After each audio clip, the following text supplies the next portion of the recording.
importance of a scale set. As a merchant, you needed to have one of these. Everybody carried one. If you needed to make change, this is often what it looked like. These were absolutely, I mean, I've read about how they would make change. These are 2 clumps of these half real coins. Why are they all stuck together? Well, that has been kind of a mystery.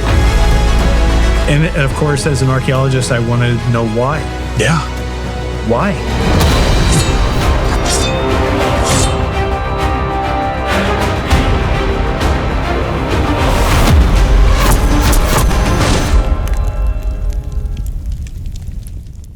Hi guys, welcome to another edition of History Roundtable. I'm Sean.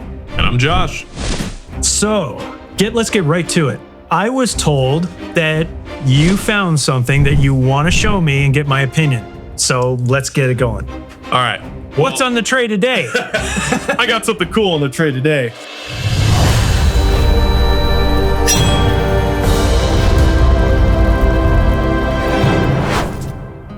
Take a look at that.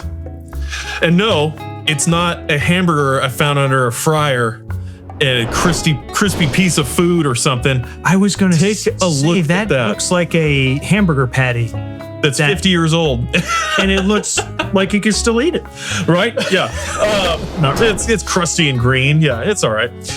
No, this is actually a piece I picked up at a well-known ancient treasures auction. They cover all different periods. And when I saw this, I had to pick it up because I know you, as much as I love Spanish colonial treasure, pirates, all that. Well, this is the precursor to all of that. Well, okay. To Tony's point, he just saw this and went, "What the hell is that?" I gotta say, I'm kind of thinking the same thing. Like, yeah. All right, because, and honestly, I kind of know what it is, but not everybody sees things through the lens that I'm seeing them through. Yeah. So I want to hear what the description of this is. So here's the description. So it's pre-Columbian. So that. Okay, wait a minute. Yeah. Pre-Columbian? Pre-Columbian. So for those of you who maybe aren't familiar with the term, that's pre-Columbus coming to the New World. So things that date well before the 15th century. So this is placed in pre-Columbian Peru. And they're saying that it's either, and most likely, the Moche culture. And they put a very wide range because I was going to say, where are they dating this? Well, they kind of, threw a dart at a board because that culture went for so long and there were so many different cultures all in that area dating well back into antiquity. They put it at 1200 BC to 800 AD in that realm. So, okay. Now, there's no true way we can test to see exactly. You notice I know. My jaw is a little... Yeah. It's like, okay. Yeah. So it was found somewhat recently in the last century, but is a high quality silver ingot, likely a byproduct of the casting process made by pouring molten metal, in this case comprised of 87.5% silver, 10% copper and some trace elements, onto a sandy or uneven surface, resulting in a rough, bumpy, but flattened shape. It's kind of a dished appearance. And if you go back to the episode that we did about that gold wedge, granted that was a much more pretty sight and a very much more involved idea, but the same concept: press in the sand or the dirt, dump the metal really quick, and it forms a little splash or a more transportable ingot. And what? Well, it's okay, cool. All right. Yeah. I want to jump in, but I want to keep listening too. So the earliest known castings of silver in Peru dates back to the early Horizon period, which that's why they're saying 1200 to 500 BC-ish. So they gave it a full range because those are some of the earliest examples that they could say. You're going to have to say that again. Absolutely. It's 1200 BC? Yeah. Really? Yeah. 1200 BC to 500. So you've got this 700-year range where various cultures in Peru were doing a similar method to cast their silver and make things. And this, again, guys, this is such an exciting time in terms of archaeology and really world history and the history of humanity, and more importantly, what is the definition and what is the constitution of civilization? Yeah. What does one have to do to achieve that category? Is it by masses of people or the technology that they were living with at the time? Yeah. And where I'm going with this is that I'm more used to seeing splashes, if you will, that are ingots of either copper or silver. Yeah. And lucky if you can find one that's gold, but more into that 15th and 16th century. Right. So to find one of this period, it just throws into question what technology did they have available to them? And are we as an academic part of it, are we being too arrogant to say that we here today are at the top? I question that. Yeah. And not maybe because of our computers and that type of thing, but I'm talking about the mechanics and the engineering part. Yeah. And I'm going to kind of go down this rabbit hole a little bit because it does have relevance. Look what has survived of those ancient cultures. I'm talking about all over the world, and not just cultures that we really kind of know what they were and are, but the ones that were before them that really nobody wants to kind of talk about because we can't put our finger on these megalithic structures with single stones that are in excess of 100 tons. Yeah. How did they move this stuff? And with such precision that you can't put a piece of paper in the joints. I mean, this is stuff you really kind of, it hurts my brain at times because you can't come up with an answer to these questions. Yeah. So getting back to the item at hand, the metallurgy that these people that in most academic circles would say were primitive. Yeah. But look what they were really doing. And you really have to kind of look at the current boundaries of the Iron Age, versus Copper and Bronze Age, to what they were doing with other precious metals. Definitely. So this is really fascinating to me that, number one, this has survived and it wasn't manipulated into some kind of an idol or something at the time. So what happened here that made this stay in situ? In other words, it was never manipulated beyond the smelting and the refining to get the slag off. Yeah. To make this more of a purity of silver. Yeah. Well, and it also, that for me was a reason why I picked it up, because it does also, this basically verdigris that you see all over it really shows the impurities within it. And, the Spanish were getting it so pure, they got it good down at the time by the time they came along with their mercury, being able to extract pure silver. So this is as good as they could get. So whatever was around them at the time, it all just got mixed together and sent out. So. And of course, as an archaeologist, I want to know why. Yeah. Why? Was it raining a day and it fell off a cart, or it slipped out and fell in the mud and disappeared? Well, and the other thing is that, what most people see on television specials about older cultures, Central South American cultures, most of the idols are gold. They are? This is silver. Yeah. So you got to wonder, what was that purpose for? Yeah. Because you don't really see much. Or was it just, the invading cultures, the Spanish, what have you, they just took it all. Yeah. I don't know. And this is, kind of a head scratcher, but this is super cool. I have honestly, I have never seen one this old. Yeah. So they're saying there's several cultures in that area. It's likely the Moche, but it could be earlier. It says all the way back to the Chavan culture, which is right around that 1200 BC area. So because they found proven examples from those periods. So they give it this vast range of time. Okay. Just to kind of. Well, this is perfect now. Safe. to segue, because honestly, I have not seen this before. Yeah. I heard that you had something really cool to show. Yeah. But what we do have planned to show you is kind of from this primitive element of how this then progressed into the coinage that we now know today. Yeah. So yes, we have featured, coin scales of antiquity being 17th century, 18th century. But there's also a category that goes into this of how did one make change? If you only had a big denomination like an 8 real, piece of 8, largest that they made, but what you're buying isn't going to cost that whole coin. And they don't have the ability to give you change in return. So what were your options? Well, let's figure out just the metal weight, and I'll cut a piece off of this coin and just pay you the silver, because that's really what it was. Yeah, true. There was no numismatic value of that coin, so they had no issue about destroying or defacing the coins of the period. So let's take a look at the coin scales. Yeah, so I've got 2 different ones here. So I'll open up this one of yours. There we are. Yeah.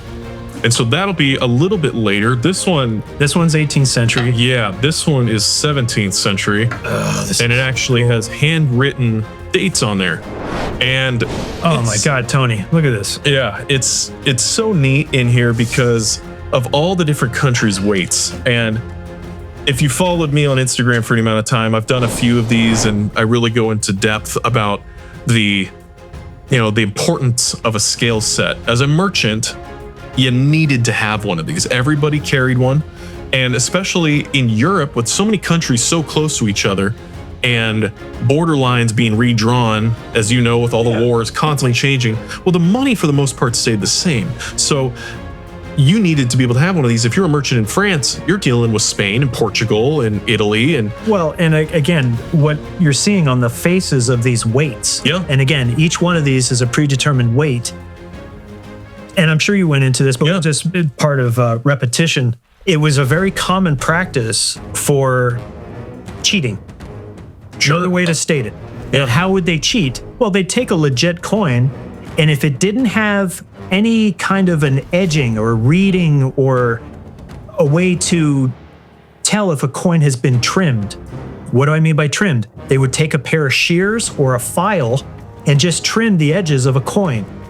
And this is why there was, coins that were underweight, why you would need one of these scales. And again, at that time, gold was gold, silver was silver, copper was copper. They didn't care where it came from, as long as it was of good purity and they knew the country of origin. But again, getting back to how does one make change? We have some. Yeah. We have some coins that were actually cut to make change. We do. Let's see what we got. So, all right, what did you bring? So first off, here's just a cool example. That's your typical Potosi 8 real. So that would have been your largest coin. As you know, everyone was looking for these at the time. These are pieces of 8. Pretty much dominated the world market for coinage at the time. Well, if you needed to make change, this is often what it looked like. And I'm just gonna hand you a handful of these. So, yeah, Tony, this is great. So you can see what the coin originated, and these are so clear. Yeah, these were absolutely. I've read about how they would make change, and you can kind of tell where a cut. You can just. I'm going to paint you a picture, please.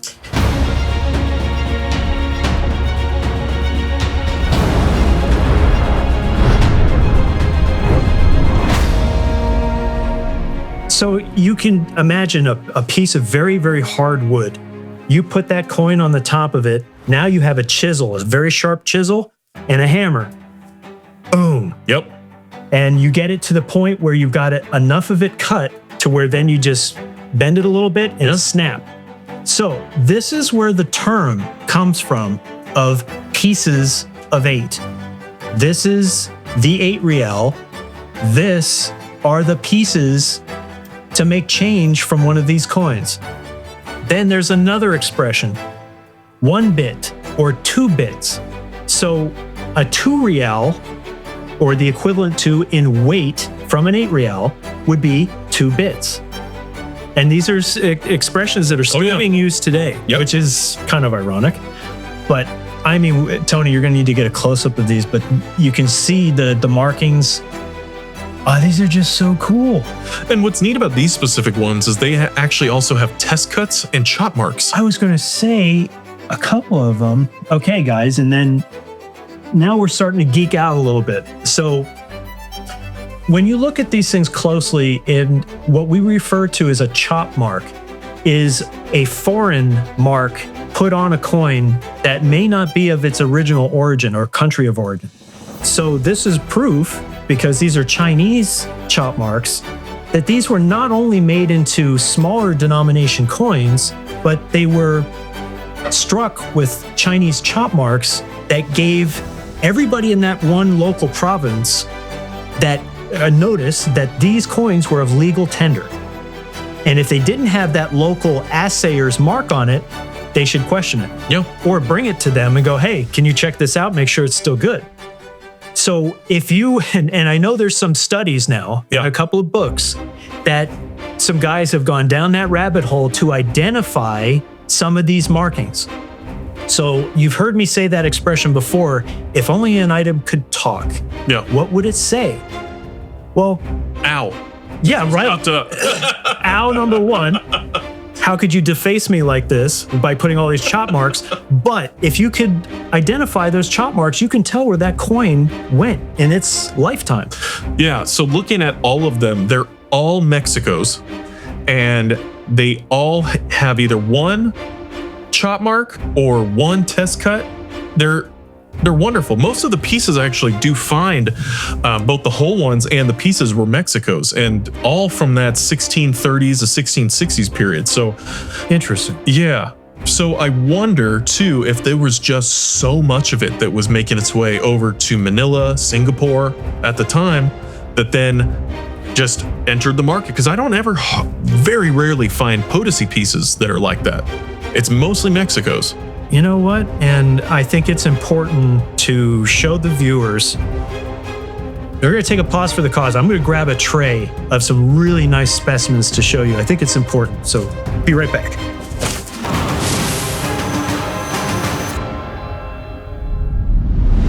All right, I'm back. So brought out a nice little selection. These are the legitimate smaller denominations of the Spanish cobs, and these are all half 1 and 2 reals. So I'll just grab one here as what they were trying to do, make change with it to make a 2 real. So here's a 2 real right here. Actually, this is probably a 1. That's a 1. And then, let's see, you get a good half. There you go. So this is what they were hoping to have on hand when somebody was spending one of the larger coins. But since they didn't, they cut one of these up and make smaller ones. Now, you're going to kind of segue into something that I am my own worst enemy when it comes to my collection. Sometimes I hide things from myself, only to find them, I'm going to say 12 years later, okay? Here are 2 things that are a question mark to me. These are 2 clumps of these half real coins. Why are they all stuck together? Well, that has been kind of a mystery. When I first encountered these, they were just black clumps, and I painstakingly cleaned all the slag and impurities away from the coins, but these coins are melted together. They aren't in a concretion of, the silver oxides from the salt water or whatnot, because we've, shown clumps before. The only thing that I can deduce from this, well, there's a couple of possibilities. If you look at this, they were either melting these coins on purpose to remake newer coins, or maybe they were trying to just melt these down into something that was unrecognizable for smuggling purposes, or there could have been a ship on fire that was carrying vast amounts of treasure, and the heat was so intense that some of these coins started melting together. So another possibility on this particular clump is that it is conical on both sides to where this was being melted into maybe a crucible. Could have been, yeah. And got interrupted. For what intention? Maybe to make new coins? I don't know. But I thought now that I have found it, this all kind of connects, and it's a really cool artifact. And we'll show some B-roll close-ups where you can still see the designs of the coins. You can see some crosses, and in some protected areas, some really, really good designs. Yeah. But I also wanted to weigh this because all of these look like they are solid full weight coins. They were never in the salt water. Right. And if they were, they weren't for very long. So let's see how many grams this weighs. And an individual is going to be a 1.5 grams. So one of these coins. So all of these all together weighs 87.9 grams divided by 1.5. Yeah, so I had put it roughly, it's close about the same. Basically comes out to roughly 55 coins. So there's roughly 55 of these coins all melted together. But again, why? It's a puzzle, but what a cool artifact. Yeah, I was just saying that's essentially comes out to almost 3.5 reals. There you go. So the big ones, yeah. Interesting. I don't know. See, this is this is us geeking out because we love the story that this stuff tells and the connective tissue that is right in front of us. And it's neat to tell this whole story of treasure at the time, going back from pre-Columbian artifacts and seeing where their silver was at. And in the right light, you can actually see bits of that silver popping through. Yeah. That's why I was looking at it under magnification. Yeah. You can definitely see. And the one thing I will say, don't clean it. No, never. Just leave it. That patina is beautiful. And just seeing it goes from this, and fast forward 1,000 years, and you get stuff more like this. And it all paints that picture of New World treasure and silver being found, how you would have weighed the money.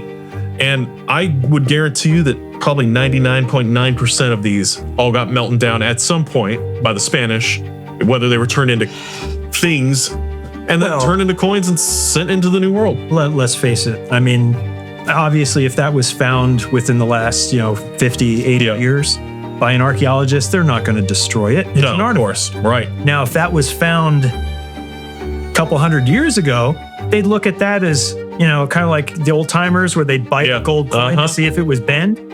They'd notice that was silver and be like, we're going to make something out of that. Because as is, it means nothing. Right. It's just bullion. It is. Man. But how cool. I mean, if you are someone who collects ingots or Spanish treasure or pre-Columbian artifacts, I mean, this is just too cool. It tells the story of the time, and it's a glimpse, a little window into the past of that new world. So, well, and if you can imagine, think about the stories of, the city of El Dorado. Yeah. And how, of course, that would captivate anybody's imagination to find an entire city where the walls of all the buildings were encased in sheets of gold. Yeah. Yeah, well, that's what creates the bloodlust, right? Sure. I don't know, guys.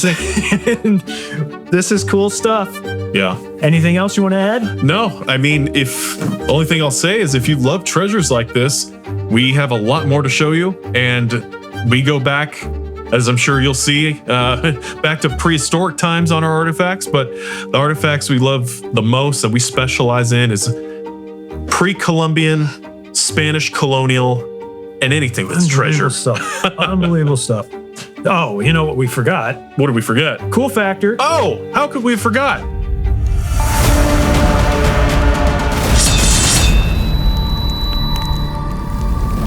Well, I'm gonna have you rate this one. I already know. This for me is a 10 out of 10. It's got a lot of things going for it. First off, patina. It hasn't been cleaned. It is as is found, minus any dirt that was removed off of it. But aside from that, it's got the texture, it's got the feel, and it tells a story of treasure that was before, or precious metals before it was refined into anything, into any jewelry or idols or coins. And it is just kind of what I'd like to say is a piece of silver in situ. Yeah. Just there it is. Anybody else, you'd see this and think that's a rock. You know, and then you start hitting it, and yeah. So for me, you know, that's where I'd put it. And you might ask yourself, well, what does something like this go for? Well, for something like this, it's almost hard to put a price on it because, yeah, I paid a number for it, but I was the only one who knew what it was when I got it. So I didn't pay too much, but I mean, I don't know, to each his own. To each his own. If you're trying to fill out a collection of treasure and artifacts from South America, this is a must-have piece. Well, it shows the timeline. And it shows the timeline.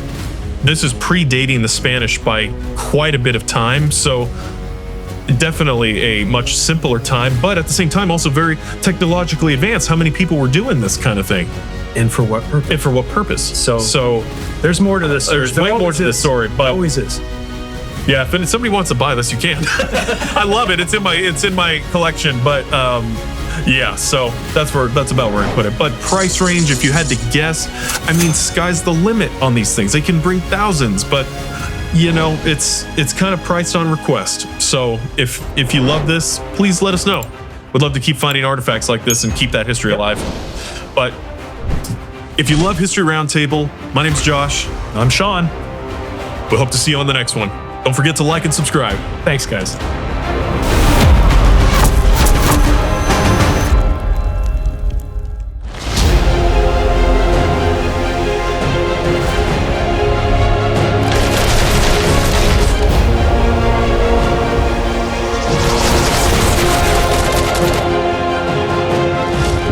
Welcome back to History Roundtable. My name's Josh, and I've got some special treasures to show you today.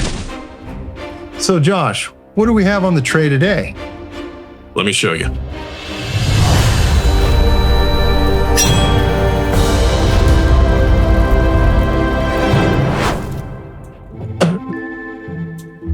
Today, we've got a very unique little box. Do you want to open it up and see? Sure. Let's see what we got here. Oh. So this item is a money scale set. These scale sets were carried by merchants all across Europe for every different type of trade.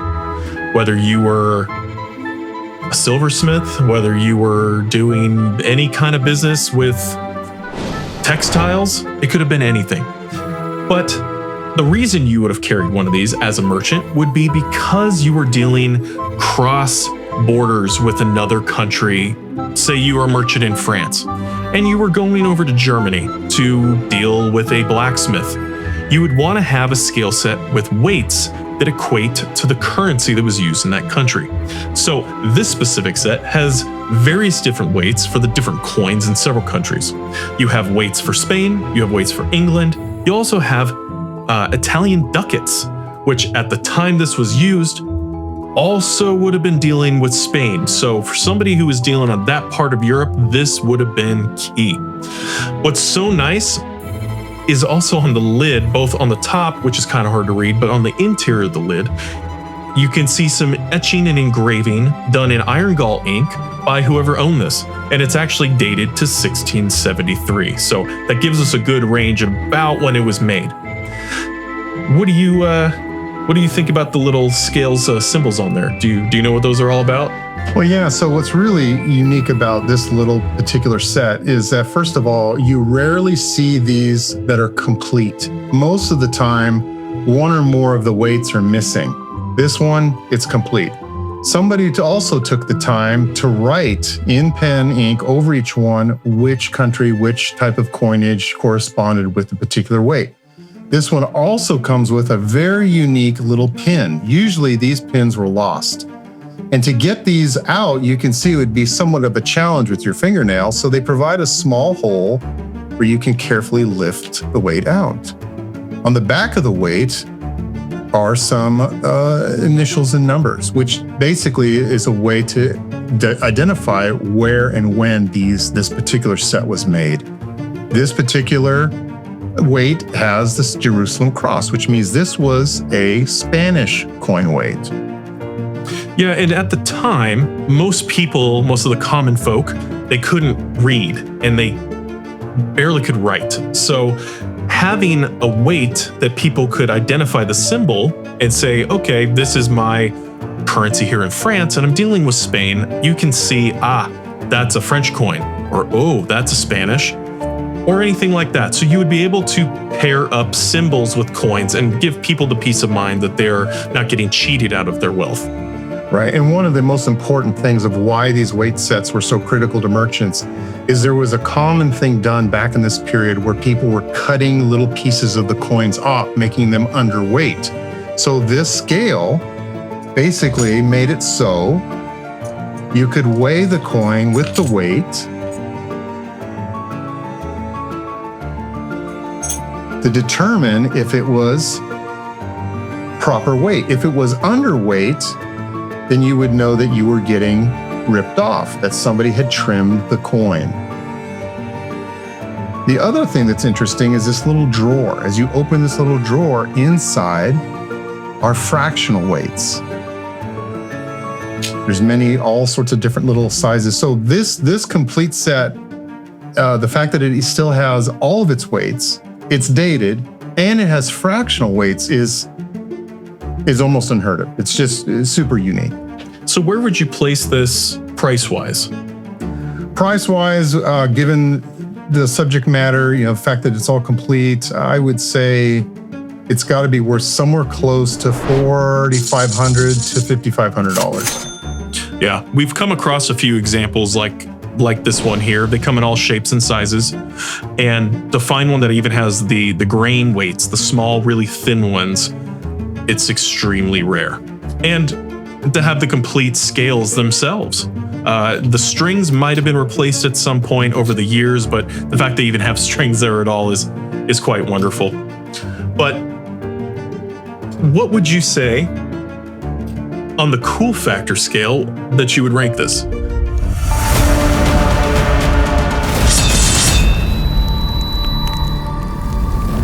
Well, when it comes to money scale sets, I would say this is a 10.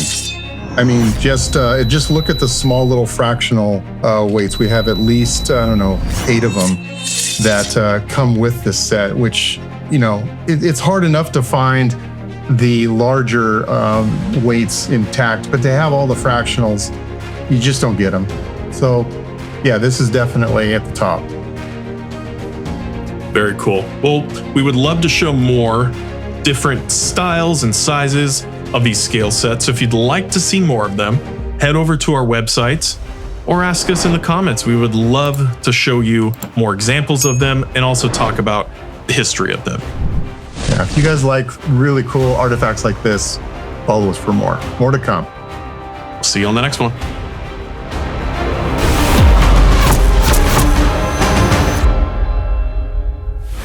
History Roundtable, an all-new season. Don't forget to like and share your favorite episodes. And to learn more about the artifacts on the show, visit tortugatrading.com and commodorecoins.com. Till next time.